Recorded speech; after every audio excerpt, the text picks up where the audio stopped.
Hi players, Lillian back again from the YogaVibes headquarters for week 3 of the mobility portion of your January Whole Life Challenge. This week we're practicing a yoga class called Workout Recovery Lifting, led by Yenny Tarma. This class is specifically designed to release tension in the muscles that get really tight and tense when you lift weights. So muscles in the chest, shoulders, quads, hips, and hamstrings. For this class, you are going to want 2 blocks, a strap, and a blanket. If you don't have those at home, no worries. You can use big, thick books instead of blocks. You could use a belt or a scarf instead of a strap, and you could use a towel instead of a blanket. So roll out your mat, practice with us, and we'll see you next week. Hi YogaVibes friends, my name is Yenny. Thank you so much for joining Donnie and I for some yoga today. We are going to do a short post-lifting sequence. This is designed to help you recover from your workout. So we're going to be targeting a lot of the common tight spots, the muscles that tend to get overworked while you work out at the gym and lift weights. But we're also taking this time to optimize nervous system recovery and just generally kind of trying to unwind and relax and make this as pleasant and mellow as possible. So this is important to keep in mind because while we move through the sequence, you're going to be definitely feeling a variety of sensations through your body and your muscles, but everything that we do should have a really mellow and fairly easy quality to it. So nothing should feel super intense. This is not an extension of your workout. We're literally just winding down, releasing some tension, and getting in some gentle mobility work.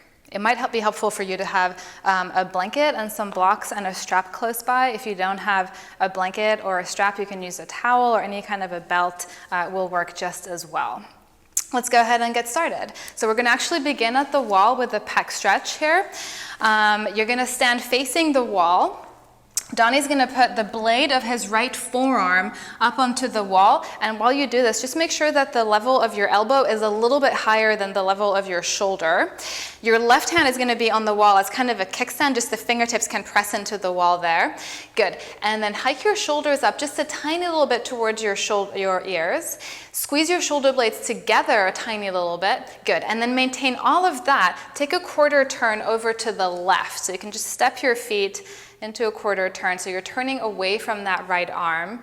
And you probably do not have to go very far here until you feel a really noticeable sensation of stretch in the pecs on the right side of your chest. Now you're going to keep all of that, but add a little bit of resistance. So without really moving anything else, press your right forearm into the wall very gently. You're going to feel the right pectoral muscles engage there against that resistance. Now maintain that. Take a couple of breaths.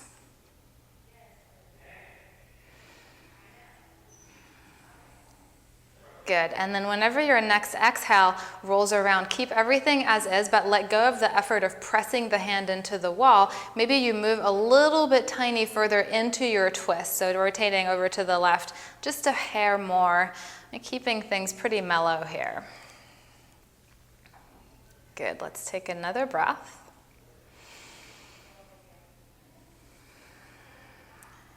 And use an exhale to unwind and turn back to face the wall. And just relax the arms down by your sides. Maybe give your shoulders a couple of rolls back and forth. And we'll head over to the second side. So the blade of your left forearm with the pinky edge of the hand is going to be up on the wall. Make sure that the elbow is a little bit higher than the shoulder. Good. And then right fingertips come to the wall. So this is like the kickstand. And then hike the shoulders up towards the ears just a tiny little bit. Lightly squeeze the shoulder blades in toward each other. Keep all of that as you take a quarter turn to the right. So just turning away from that left arm there. Good. And pause and hold here for just a few moments. And this pec stretch I think is really good because it gives you a lot more control and fine-tuning over the amount of weight that you're putting into the stretch, so not the full weight of your body here is on the arm like it is in some of the other stretches. This is a good one to kind of ease in with. Let's add the resistance here. So you're just going to press the blade of that left forearm into the wall lightly just until you feel the left pectorals engage. And then maintain that effort there. A couple of breaths.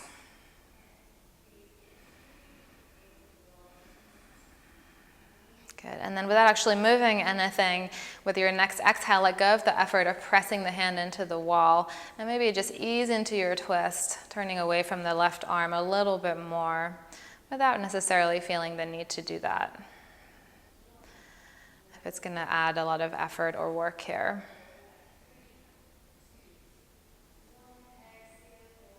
Good, one more breath. And then turn back to face the wall there, release the left arm from the wall. Good, and then let's come straight back onto the mat here. Take a few rolls with the shoulders, with the neck, just kind of moving things around, dipping each ear towards the shoulder.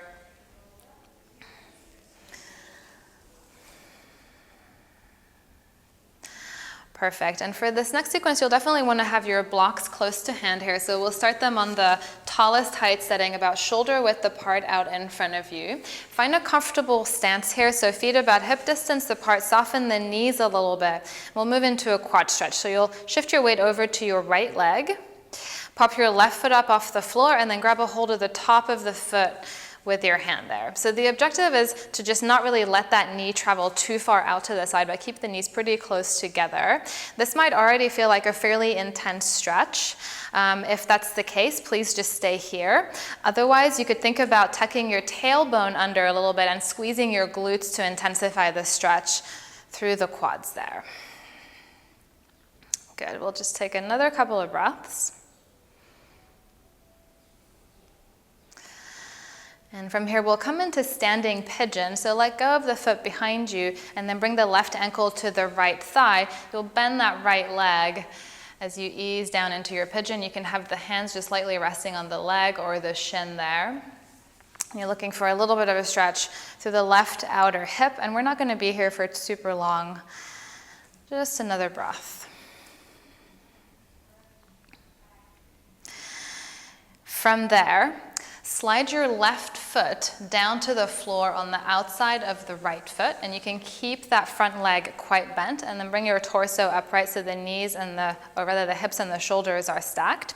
Now press down through both of your feet. Take an inhale, reach your arms up. Grab a hold of your right wrist. As you exhale, let's lean over to the left. And you can even pop that right hip a little bit out to the side if that feels like it allows you some more access to the lateral line of the body there. Now you're going to keep everything as is, so keep the side bend, but start to hinge forward at the hip like you're reaching forward on the diagonal through that right hand. And you'll notice the stretch was going to migrate more from the side of the waist into the back of the lower back there, the right side. Good, so keep reaching. So we're getting into the lats and the quadratus lumborum here. And then you'll just continue reaching and folding forward until you naturally come into a forward fold, just draping over the legs, and then placing your hands on the blocks. You can bend that left knee even more if that feels comfortable. Let your head just relax. Good, couple of breaths there.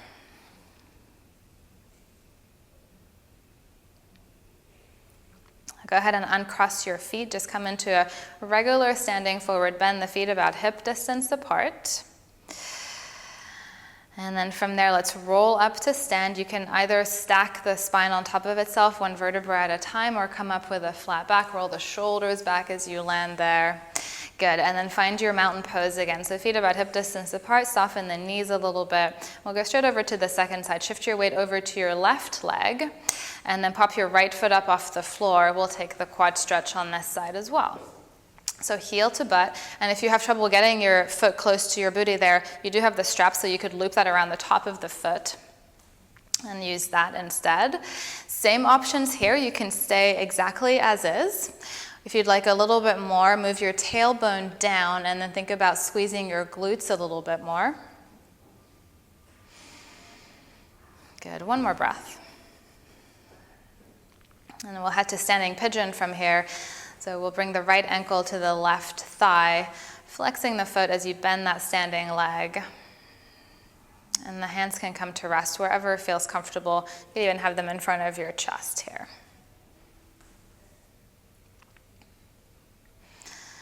Good, just one more breath. Excellent. From here, you'll slide your right foot down to the outside of the left foot, bend that right leg quite a bit, and then take an inhale, reach your arms up. As you exhale, grab a hold of your left wrist and then lean over to the right. Good, and you can pop the hip out a little bit too if that helps to get into a deeper side body stretch. And keep everything as is, but just start to hinge forward at the hip like you're leaning forward on the diagonal. So going from a lat stretch into more of the low back around the quadratus lumborum, although you could really be feeling this anywhere from the left triceps all the way down to the left outer hip and thigh. Good, and continue reaching. You're just going to keep going until you come into a forward fold. The blocks are there for your hands, and then just relax into it for another couple of breaths. Let the head go.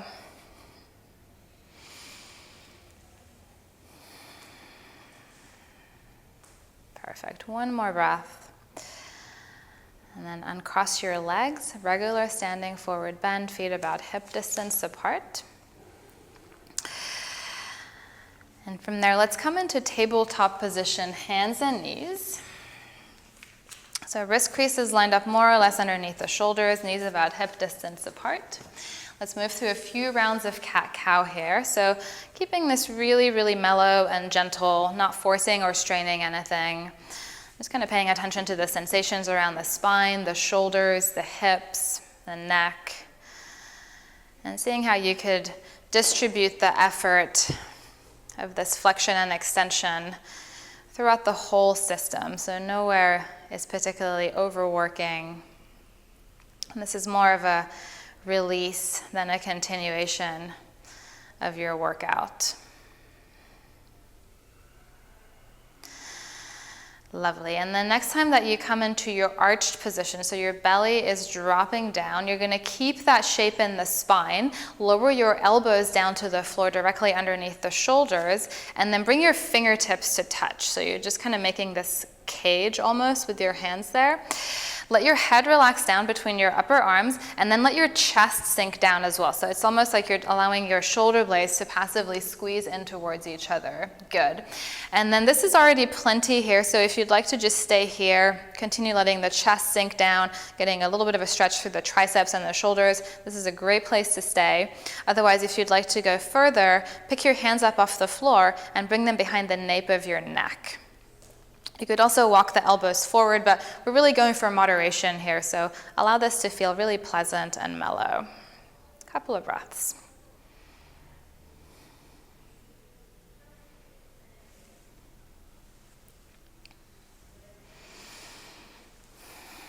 Good, and if you have your hands behind the nape of your neck, go ahead and bring them back out in front of you and place the palms flat on the floor. Now you're going to walk your hands back just far enough so that you can come into thread the needle here and weave your right arm under your left. And then release your right shoulder and the right side of the head to the mat as well. Allow your upper body to release. And let the head and the shoulder get heavy on the mat there.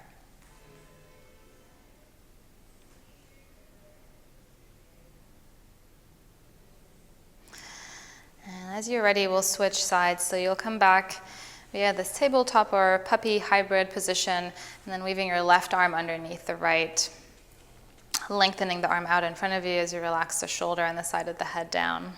A few more breaths there.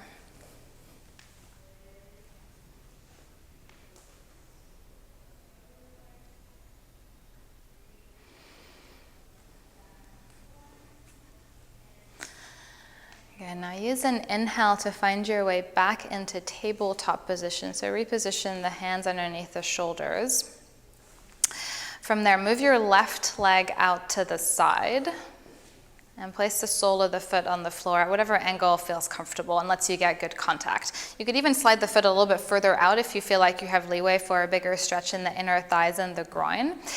And then you're just going to move your hips back and forth a few times, a couple of inches in either direction. So you're working through all the tissues in the groin and in the inner thighs, which these are really important stabilizers of the hips. So even though we don't tend to think of them as major drivers or dynamic muscles in these movements like the squat, they're actually doing quite a lot here And they're these muscles that can sort of sneak up on you with some soreness after a particularly heavy session. So a couple more pulses back and forth with the hips there before returning to a place that feels like a good place to hang out.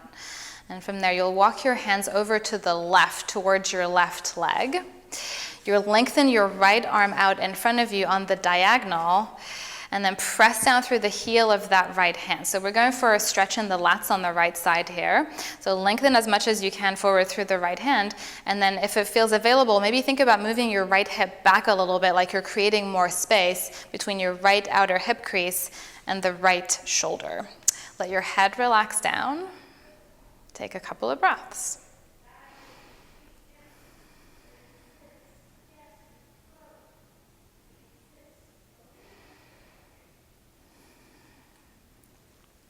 And carefully walk your hands back to the center of your mat. Let's return the left knee back underneath the left hip.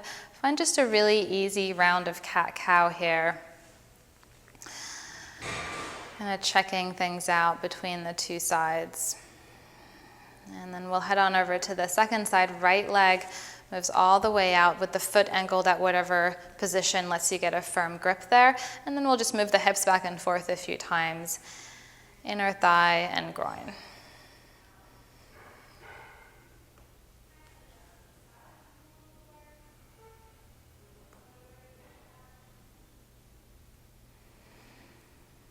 And groin injuries are unfortunately fairly common in lifters and CrossFit athletes as well. So finding some really gentle mobility there can be really useful in the long run as well. We'll head over into the lat stretch now. So you'll just walk your hands over towards the right leg. Lengthen your left arm out in front of you on the diagonal. Anchor down through the heel of that hand. Think about creating space between the left shoulder and hip there. You can move the left hip crease back in space a little bit if that helps to emphasize that effect. Good, and then look for a few places to relax, maybe around the neck or the face.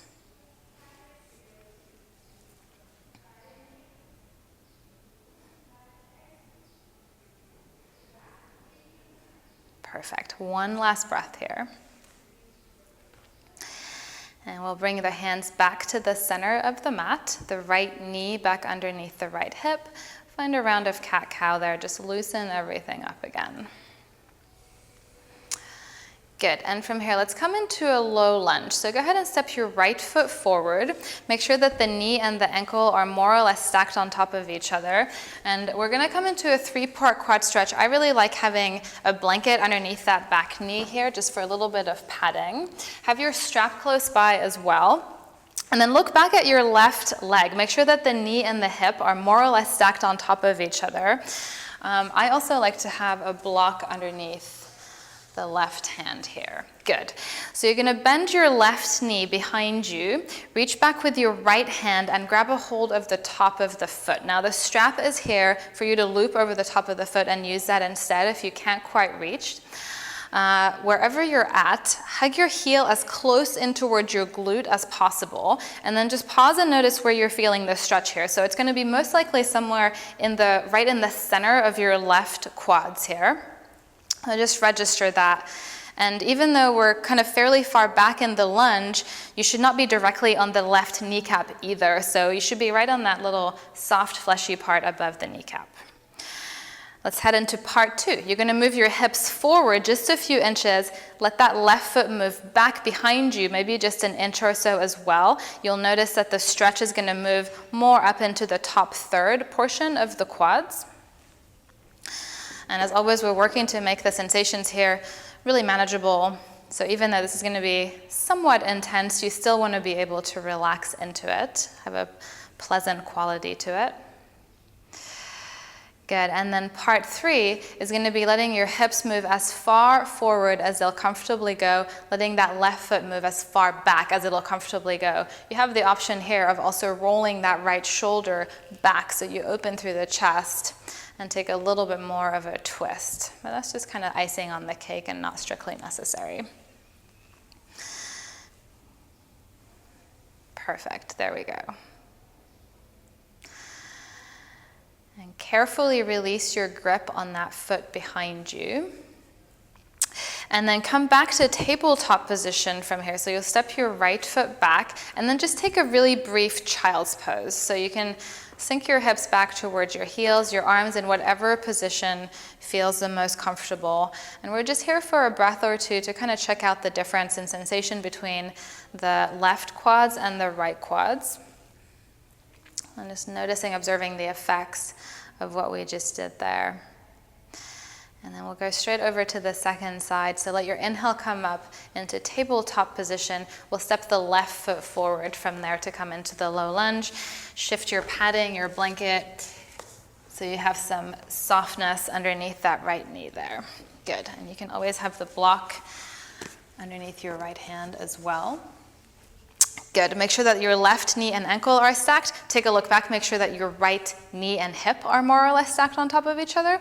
And then you're going to bend your back knee, reach back with your left hand, and we'll start in that kind of shallow lunge position where you have your heel really hugging in closely to your glute there, and the knee and the hip are stacked. And this is probably going to be the least intense of the 3 quad stretch exercises here, so just kind of pause and notice what this feels like in your body. And we'll head into part 2. Let your hips move forward a few inches. Let the foot move back a few inches.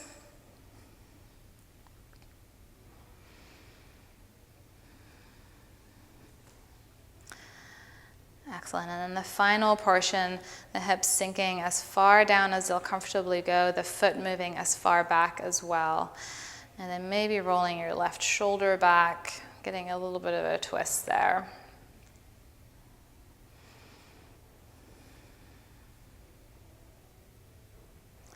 Good. One last breath there. And then carefully release that foot down to the floor behind you. Let's move the blanket out of the way as well. Come on down to your belly from there. Now you're going to start out in a Sphinx position, so you'll have your elbows directly on the mat underneath your shoulders, your forearms more or less parallel out in front of you. We're going to move into a stretch for the upper back here, the rhomboids more specifically. Move your left elbow forward a couple of inches, and then thread your right arm underneath it. Walk the hand as far out to the left as it will comfortably go, and then walk your left hand out in the opposite direction. So you're crisscrossing your arms tightly out in front of your chest. Here it might be helpful to have a block that you could place underneath your forehead if that gives you something to relax into. Otherwise, you can just let your chin drop down onto your chest there. Good, and we'll stay here for a couple more breaths. And if this feels like it's just way too intense or there just isn't room in front of your chest to cross the arms like this, you can always do a variation where the bottom arm stays as it is. You just move the top arm and stretch it straight overhead, straight out in front of you. So that will make it a little bit more manageable and something that you can spend some time in and actually relax into.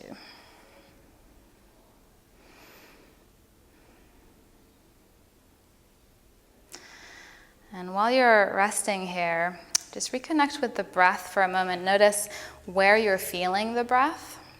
And the space between the shoulder blades here is kind of open and exposed. So see if you could even direct the breath into that space, into the back of the rib cage, where we're not very often aware of it.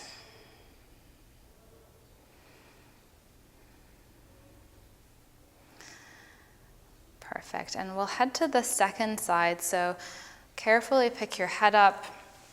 You'll uncross the arms and then switch it out. So your second arm will be on top. You'll walk the hand out in one direction, the other arm in the opposite direction, just until you get that tight crisscross of the upper arms in front of your chest. And then either letting your chin just come down on top of the bicep, or maybe having a block underneath the forehead.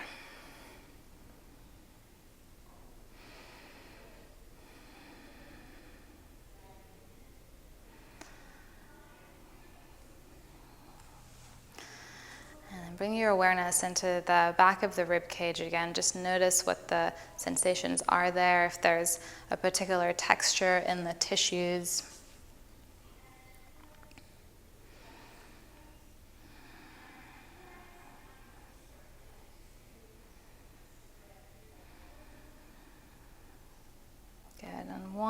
breath here.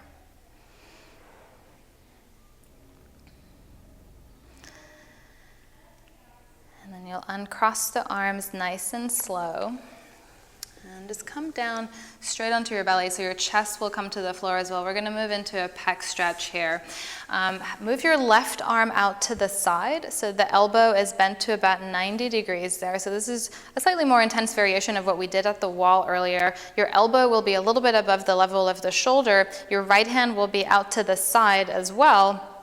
Just the fingertips on the floor there. So you'll use that right hand to kind of press yourself as you roll onto the left side of your body. Good. And the right leg can lift up off the floor as well.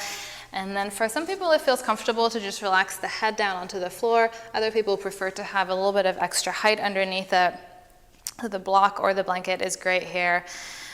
And you really want to be quite cautious with this one. It can feel really good, but like we were mentioning earlier, you have the full weight of your body coming down onto that left shoulder. So it's very easy to go overboard with this and make it a little bit too intense. So see if you can just find a spot where there's a noticeable but tolerable stretch, which should really be in the pecs here, right under the collarbone, not in the front of the shoulder.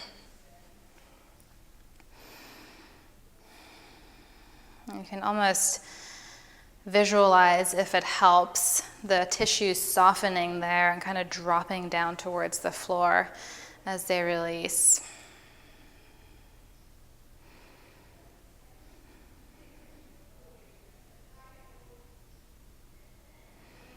Good. Take one more breath there.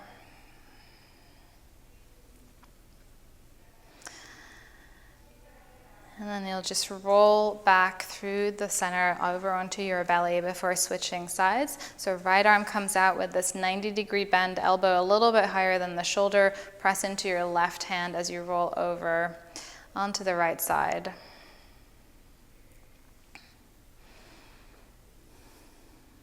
And most of us have some form of asymmetry between the right and the left, not necessarily even because of working out, but just the daily habits and the movements that we do repetitively using the computer. The dominant hand tends to be have a little bit more tightness in the front there. So just be mindful of the fact that it's going to be probably somewhat different on one side versus the other, and not necessarily feeling the need to correct that or to force your way deeper. And just finding the most comfortable place to stay here.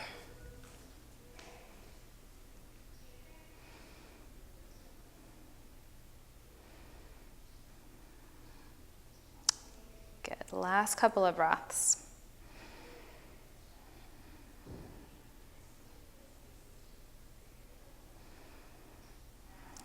Perfect. And then rolling carefully back onto your belly there. And you're going to come up into a seated position just long enough so that we can set up our last pose. So you'll grab a hold of your blanket and unfold it into this kind of wide rectangle shape. Start with the long edge of the blanket, and you're going to roll it up into this kind of skinny bundle. You'll lay the roll down lengthways along your mat, and you're going to lie down over it so the spine drapes over the blanket roll. You're going to line up the bottom edge of it so that it kind of touches right at the bottom of your low back, so actually on the sacrum, that bony plate at the very bottom of the low back and above the tailbone. Now once you land there, find a comfortable place for your arms. You could have them reach wide with the palms facing up if that feels good. So we just have some really gentle extension through the back, a nice opening across the chest, the front of the body. And then if it feels available to you, you could come into Tabata Konasana with the legs very briefly. So soles of the feet together and knees wide. Now, for some people, this is not particularly comfortable. If you feel a sensation of pulling in the inner thighs or the groin, just pause here for another couple of breaths before making your way out again. And then let your breath begin to deepen here as you feel your weight sinking down over the blanket and into the floor. And see if you can use the exhales to find a little bit more release and heaviness in your body. And just allowing yourself to take some rest here to really recover from your workout. Make the most of this time. You can be as prepared as possible for your next session. If you're practicing at home, I encourage you to take another couple of minutes of rest here. You can always stay on the blanket or come off of it if that feels more comfortable. Whenever you're ready, you'll make your way up carefully over to one side of your body before pressing your way up into a seated position. I hope that you're able to leave your mat today with a sensation of relaxation and strength and feeling flexible and loose in your body. Thank you so much for joining me. Namaste.